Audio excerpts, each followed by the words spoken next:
Hello everyone, welcome to our Let's Play series of Icewind Dale. This is Colonel RPG as usual, and I'm very happy that you chose to join me today as I try to talk to an ogre, but I believe I'm in the wrong place. Last episode we basically finished Kuldahar. Well, not really finished it, but where are we supposed to go? We're in... Oh, it's over there. Right. We are in the Kuldahar Pass.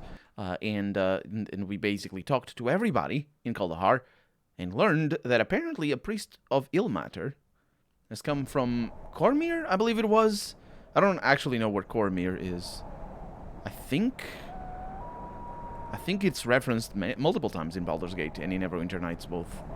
But I don't know, like, in terms of, like, if it's as close as Baldur's Gate, for example, or Neverwinter Nights. Or Neverwinter's the City. Nights is just the name of the game. Oh, you here again? Head still hurt. Yes, Garrick. Gather the red and purple frost berries that grow near hot springs. Mash them into a paste and eat them with boiled tundra grasses. That is not what I've been told for you to do, but hopefully you'll do the thing that I was told for you to do. The description is different, is what I mean to say. But anyway. That'll make your head stop hurting. The remedy actually only works for ogres. Oh, I didn't get that impression. That fix head? I give thanks. I go make head better now. Good luck, Garrick. He's off. Is that quest completed? The journal has been updated. We told Garrick, the ogre in Kuldahar Pass, of a recipe that would make his headache go away. He was very grateful and left. That's true. But more importantly, what exactly does that achieve? It's not a quest. It's just like important events. I see. Well, everybody is coming here. Let's have a chat with the goblin because he might say something about that. He does not because he's also suffering from the pain. And in fact, that likely has to do with the person that we're going to deal with right now. Or, I suppose, not necessarily right now, because we're going to the Vale of Shadows. Can we actually go to East Haven? Let's save the game. I don't want to go to East Haven. But, nope. I clicked over there. Didn't do nothing. Oh, actually.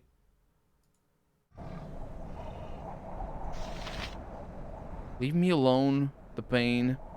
Where am I? I'm going to reload. Oh!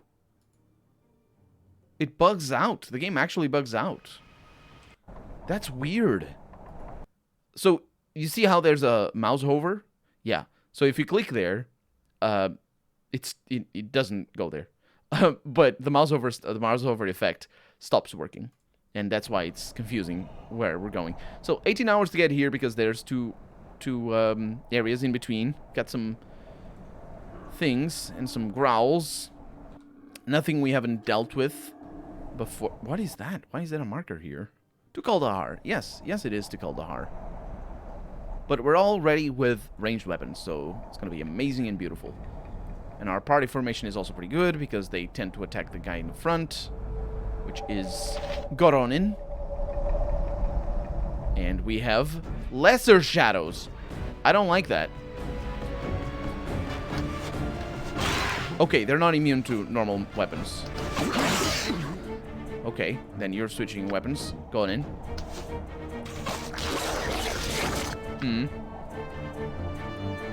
I like this. And that's a critical. Okay. This basically makes a lot of battles very, very simple. And I'm okay with that. Because being at close range is always a bad idea. Especially with undead. Because these things tend to have nasty spells like Hold Person and Level Drain and a bunch of other things that I really do not like. Especially the Level Drain. The Level Drain is super annoying. And it's never implemented properly in video games. Because what happens... well, in the same video games, but in this sort of games.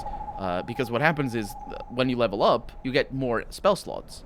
And you prepare spells, right? So if you get your level drained, you lose those spell slots, and so they become unprepared.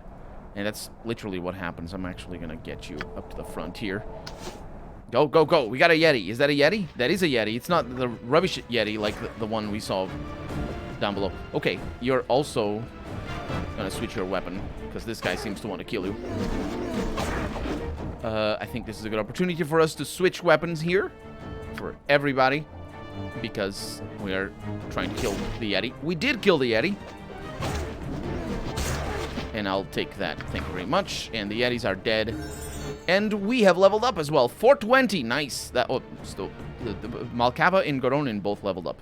Okay. Yeah, so basically what happens is if you level up, or if you get your levels drained, all of the spells that you had prepared that were in slots that were because of your extra levels, they get unprepared. And so when you restore that level, even though you get your spell slots back, and obviously the spells are not going to be prepared because they were unprepared, but they're not even there in the spell book. I'll show you.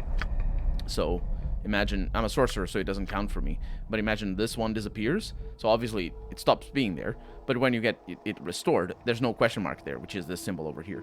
So you need to remember what spells you had assigned. And in games where you have a bunch of characters like these, and especially if you have more than one spellcaster, how are you supposed to remember what spells you had assigned? Especially when spells are not so much in early editions of Dungeons and Dragons, but later on, spells are really nasty to remember. They're tricky because there's a lot of, you need to learn them. It's actually, a lot of people don't like playing spellcasters precisely because you need to learn so many weird abilities effectively.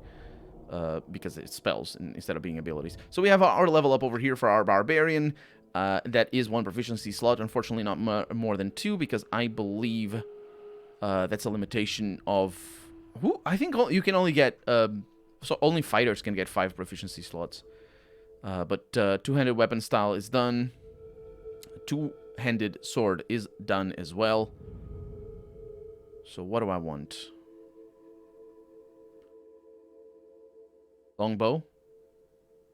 Probably. It isn't... I don't know. Sword and shield style? Yeah, let's go with that. Let's go with that. And she also got some health. I didn't actually look at how much it was, so... I didn't save after, so that's it.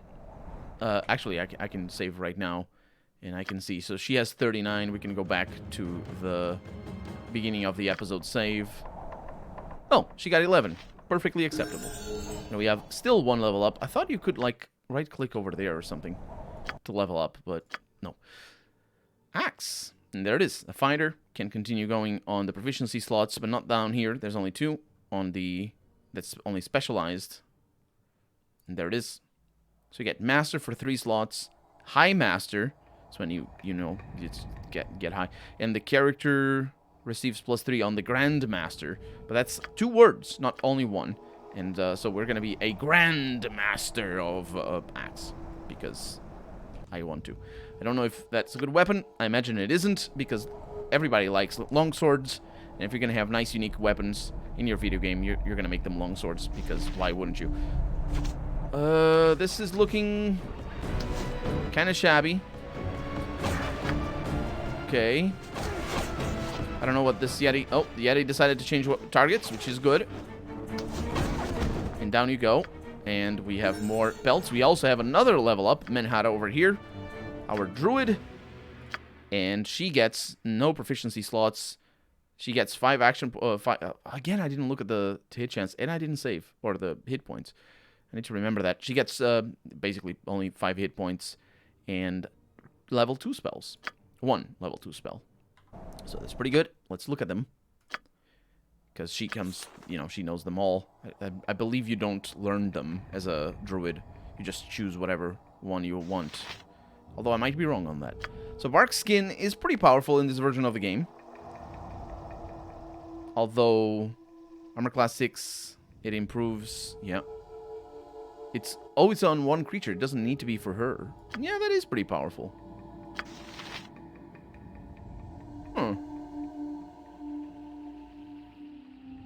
At level 30, you get armor class of -1. Yeah, that's kind of good for people who can't use armor. That's really nice. We have Alicorn Lens. This spell creates a silver-hued, partially ethereal lens shaped in the form of an alicorn, a unicorn horn. The caster chooses a target, and the Alicorn Lens instantly fires at it, inflicting 3d6 point of piercing damage with a save versus spell for half that damage. Although the Alicorn Lens dissipates after it strikes, it always leaves a silvery radiance around the target that makes it easier to see and hit, giving it a -2 penalty to its armor class for 3 rounds. That's not that great, actually. It's only for 18 seconds. So, what do we have? Charm person or animal? Oh, this is really powerful. I forgot about this one in particular. So we could go just with cure moderate wounds, and we very likely will. But we'll see about how things are going to progress, if we're going to need to start using more specialized spells for the druid. The druid class is really interesting to play in tabletop, but in video games it's a little bit different because, you know, you have a little bit less creative freedom in regards to how you can do with the spells and all that. Because the charm person or animal and talk to animals, there's a bunch of things that you can use, even in the in this edition of D&D, that you can use to make it to make creative to get to creative solutions to quests rather than just, you know, charm an animal or something like that. That said, the druids are still pretty cool. I like them. So this goes to a place. That up there is a crypt. This down here is a crypt. Okay, we're not going to go into a crypt. We're going to continue. Actually, we're going to go over here because this looks like it's another a crypt. We're going to see what that is. Because look at that. Look, do you see that? No, it's not. It's just a oh no, it's actually an uninjured Yeti. It's pretty injured now. Are we going to do it? Yes, we are. I think it was running away by the time it died. Let's get into position here. Because this is a, yep, it's dangerous. And that's just more Yetis. Okay, we're gonna need to bring you up to the front. Because otherwise, Manhattan would be under attack. And as it is, it works. And another one. See, this is why... This is another... I had completely forgotten about this great, amazing advantage of having everybody use ranged weapons. Is that you don't... Ooh, that was 1 damage. Is that you abuse the AI, effectively. Because the AI doesn't... They don't call for help, basically. And what that means is that we could fight only one of them at a time. And that's very important. Especially later on in the game. I remember... The first time, it took me forever to finally finish Baldur's Gate 2. I think, yeah, including Baldur's Gate 1. It took me forever, yeah, both of those games. They're really difficult at the end. And I'm expecting this game to be even harder than Baldur's Gate 1 and 2. In terms of, you know, having a good party and knowing what spells to cast and all that sort of stuff. But one of the things that got me through most of those games as a kid, I say as a kid, but as a teenager, was my ranger, being able to hide in shadows and taking people out. Yeah, that was something I relied on a lot, and it was really, really boring. It is super boring playing the games as I did, which basically it relied on me doing this. I pick my ranger, I hide in shadows. Oop. Failed. So, step away. This didn't work well because there's no... It didn't work well there because I didn't start running away fast enough. But the idea is that you go hide in shadows, you take a shot, and then immediately hide in shadows as well and run away. And wait for the AI to lose track of you, because they do that. Only in certain very specific circumstances they do that, but they do. You can manage to do that in Baldur's Gate. And when they lose track of you, you save the game and try again. Because if you miss or if you screw up, then the enemy comes for you and will kill you. And this... Oh, this is bad news. That's what this is. Oh, no! Yeah. I can see that. I can see that. No. What happened? Oh, I pressed the letter L on my keyboard. What happened is that formations are Satan, basically, and I don't deem that even a mistake, because it was basically I'm not 100% sure why I couldn't pull my character back, because that's what I was trying to do, but it's very common for that to happen. It's very common for your people to be like for example over here, if you want to go over there you can't, but you can this time, but sometimes you can't. I don't know. It's weird. I always have a bad impression of the positioning in this game, and in this engine specifically. So it's the biggest struggle for me has always been, like, if you position your team badly, then you're screwed. Which, you know, fair enough, because positioning is everything in many, many games, especially turn-based games. Yeah, these guys hit like a truck. Also, this guy had a level up. I love it. This guy had a sword. That bodes well, or that doesn't bode well for whoever that sword belonged to. And we have Mirek's family heirloom. Well, that bodes well for me, because that is a... Oh, don't do that. Click that. No, this is a short sword +1. Because that is a quest objective. So I'll put it over there. And this is a short sword +1. Yeah, I was right. Does anybody use short swords? I think you use short swords, don't you? Yes, you do. Yeah. I mean, you're not using them right now, but you might when the going gets tough. That's the expression. I was searching for the expression in my mind. But how do you say that thing that I'm trying to say? It is the going gets tough. Okay. Good. Now I'm not even casting mage armor or anything, so it was just me being foolish at the end of the day, and believing that I would kill everything without moving my team. So let's get a level up over here. We get 13 hit points, an additional weapon proficiency of 1, which is really nice. I believe you can, you can maximize your longbow.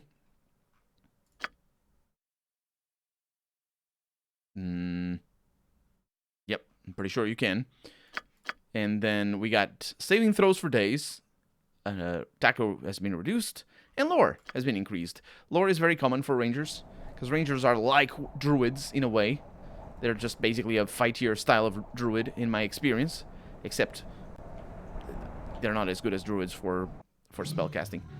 And this is why this is the going getting tough. That's what this is right here. It's just normal Yetis. I like it. I like it. So we're gonna stay put. The soundtrack decided, oh no, we're fighting. This is the thing. Okay, we're gonna stay put. Let's attack here. That is our thief. Let's cast armor on yourself. I think we're gonna have time for that. Let's do that. Wait a minute. You have find familiar. Did I really put find familiar on a sorcerer? I'm very smart. You shouldn't do that. Because you're wasting one of your low-level spells on something that you can only use once in the entire game. Very smart, but it's fine. Whatever. Because it's low levels. Low levels, you really only need Identify, which is a good thing, and the Magic Missile. But Magic Missile is the best spell, as we know very well. So I think we're going to be fine. So we're all attacking there. And that's our archer. So what I want to do is I want to bring you right here. And I want to bring you right here. The spell has been cast. That is why the autopause did the thing. And it's only a single missile that goes. But it is a missile. Oh, that's bad news. That's really bad news. Yeah. Okay. You're still casting that. Okay. Let's engage with you. Oh, there's more of them. That's fine. Oh, spell. This is really bad news. You can't engage. You can't do that. There's no attack of opportunity. I forgot. I keep forgetting that there's no attack of opportunity. Spell has been cast for Cantor. That's good. Let's do it another. Just go for it. You're gonna be all right. Don't worry. You wasted your spell. I say you're gonna be all right, but it doesn't look like that's the case, actually.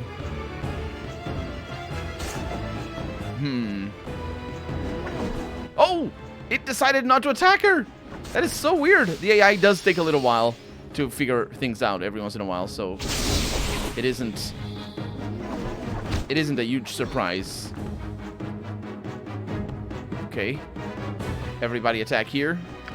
You're having the time of your life over there, creating some Yetis in the face. And we're taking a little while here. That is a kill. Target gone. And then we can switch. Yeah, let's just go with melee. And this is why we keep our healing spells in our druid, because we need it. There we go. Whew. We didn't even get level ups out of that, because I think we're still... Not everybody leveled up yet. But that's because that's just the way it works. The different experience levels and all that.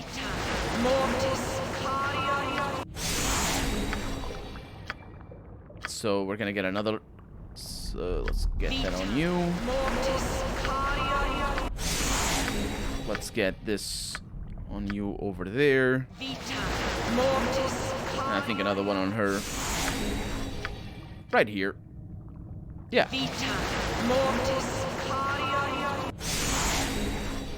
I'm pretty sure they have different spell effects in this game than they do in Baldur's Gate 2 and Baldur's Gate 1. And we have another one over here, another Yeti that fortunately didn't see us and is now dead. Didn't see us before, I should say. It definitely saw us when we started shooting at it. And we have... Oh! What do you mean, game?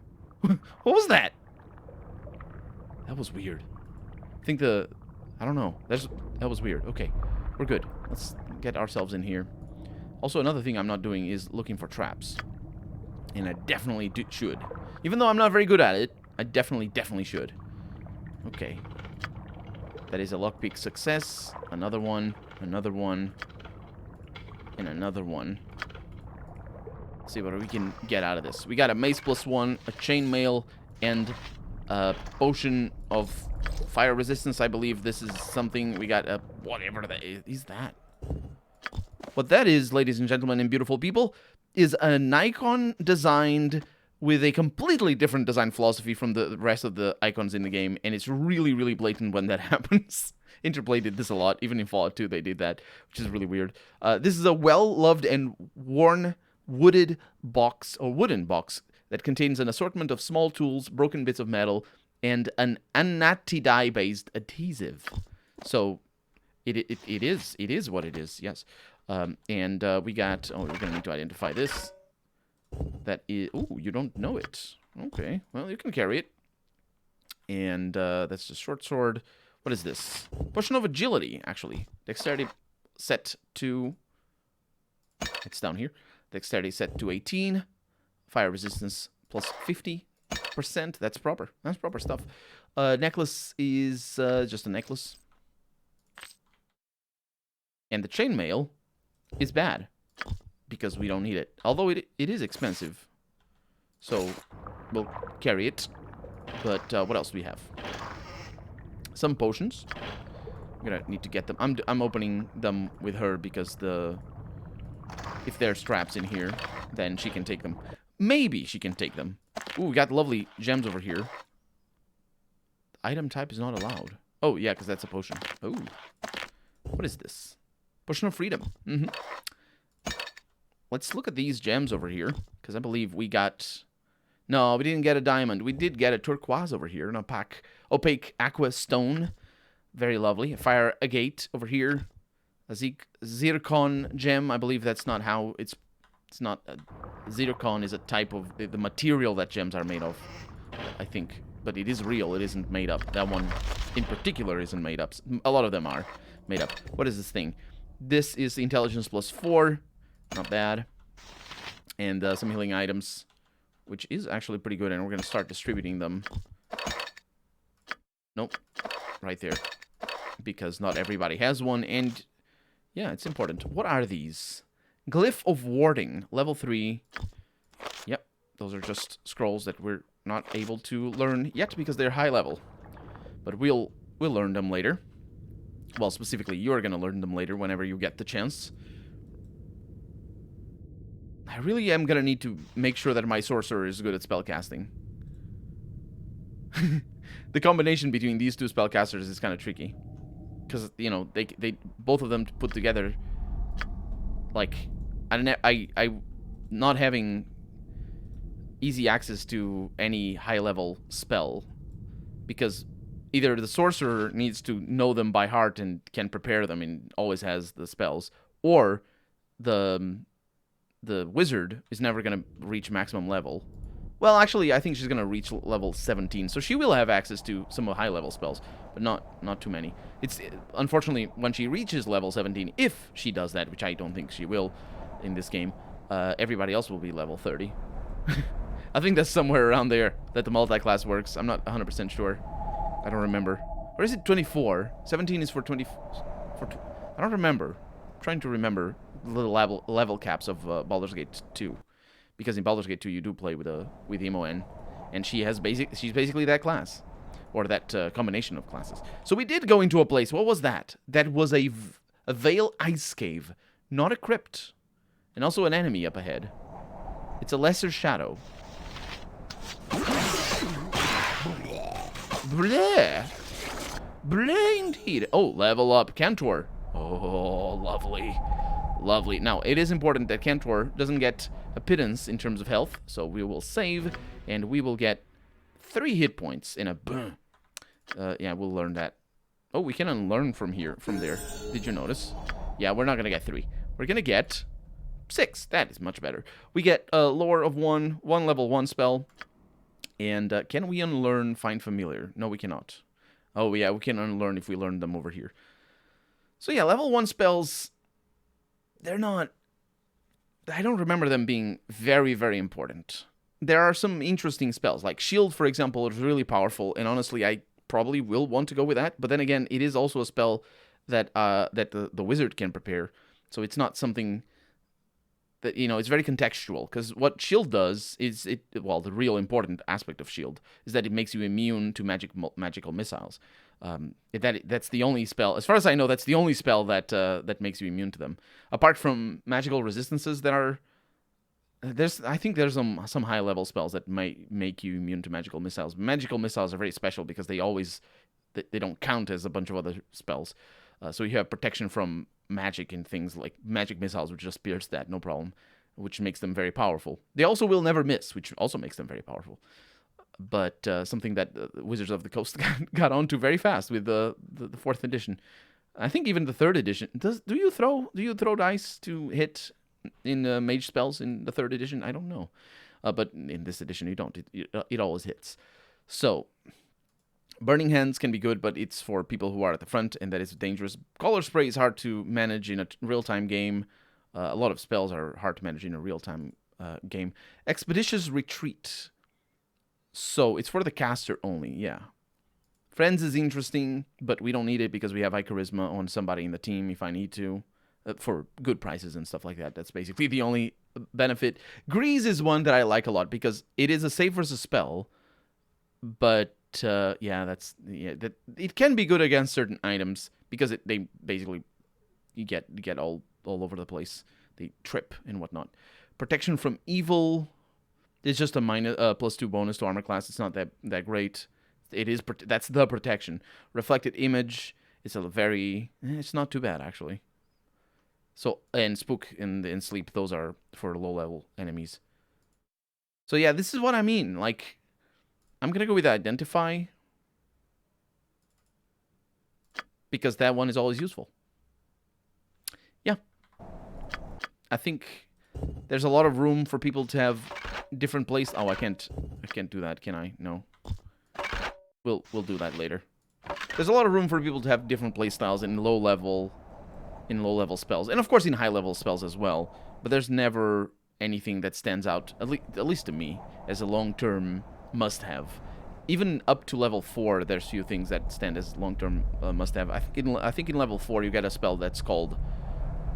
Oh, I forget the name of the thing. I think it's level 4. Basically, it reduces magic resistance from enemies, and also dispels a bunch of spell protection spells if they have it, and it's really, really powerful against certain enemies. But it also depends on what kind of enemies the game is going to throw at us. Ooh, look at that. This ancient statue depicts a seated, robed figure, his head bowed in prayer. I wouldn't know if it's a man or otherwise. but his it is. Yeah, and that's it for the episode because we're out of time for the day. For right now, I'm Colonel RPG, and this has been Icewind Dale. I really hope you've enjoyed it, and if you did, go ahead and leave a comment, like the video if you want to see the next episode come out sooner rather than later. But above all, thank you so much for watching, and I hope I'll see you next episode. Bye-bye.